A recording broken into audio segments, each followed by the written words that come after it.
Get ready with me as I tell you some controversial things I won't be doing as a second-time mom. I'm 24 weeks pregnant. I'm expanding at a rapid rate. It's quite alarming. I haven't had a baby in 7 years, so I've had a lot of time to process and think what I want to do this time. My last pregnancy felt like a teen pregnancy, although I was 25 at the time. It's the worst year of my life. I was going through a divorce with my current husband. It was just a hot mess. So, to say the least, this pregnancy has been a dream. I really don't feel pregnant until I look in the mirror and see an orca staring back at me. To me, it is the freakiest feeling knowing a child is going to come home with us in about 14 weeks and live with us permanently, forever. First thing I won't be doing is having a birth plan. I've never believed in birth plans. I don't think this is something you can plan for. It's so unpredictable. I think it's great to have like a loose idea. Like for me, I've never had an epidural, but I would like to try an epidural this time.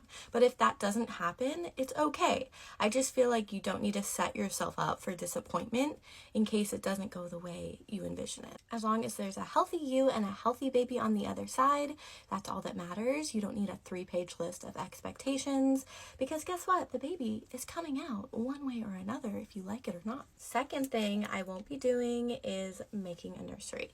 I know that girls love to do this. We do have an extra room, so if I change my mind, I can always do that.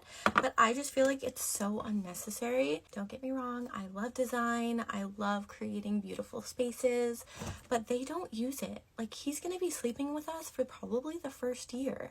So I just think it's one of those things that's just too much pressure that you don't need to put on yourself. While I'm on the topic of sleeping arrangements, I will not be co-sleeping with my baby this time.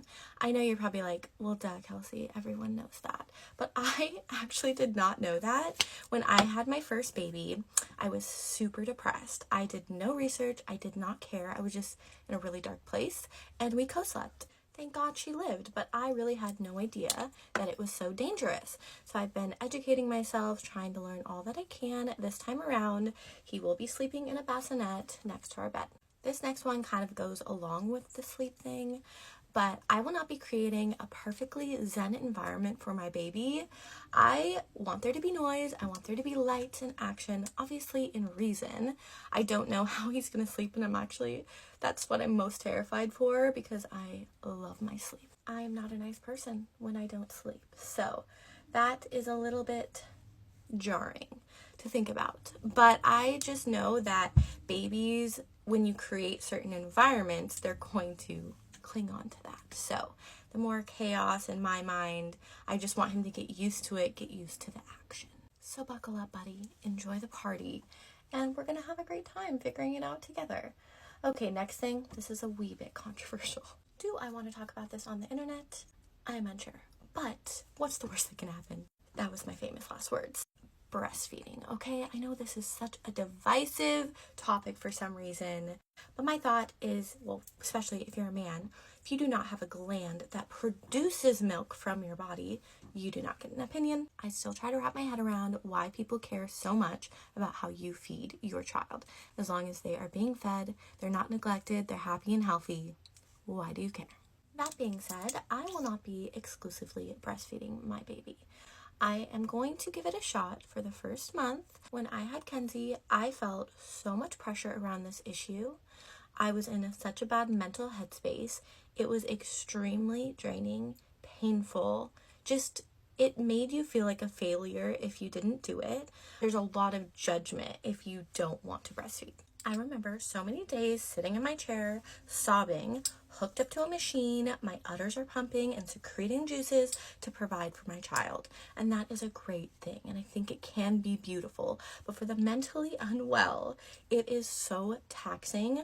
Honestly, I would say breastfeeding is harder than birth and labor.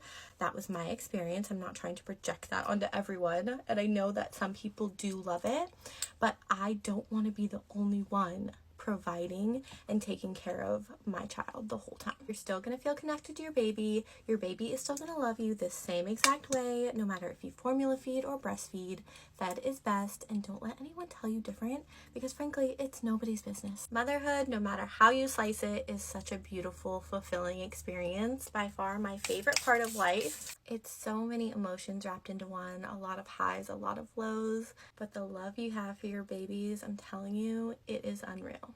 At the end of the day, you are the best mom for your baby. You instinctually will just know what to do, so don't stress yourself out too much. It's going to be amazing.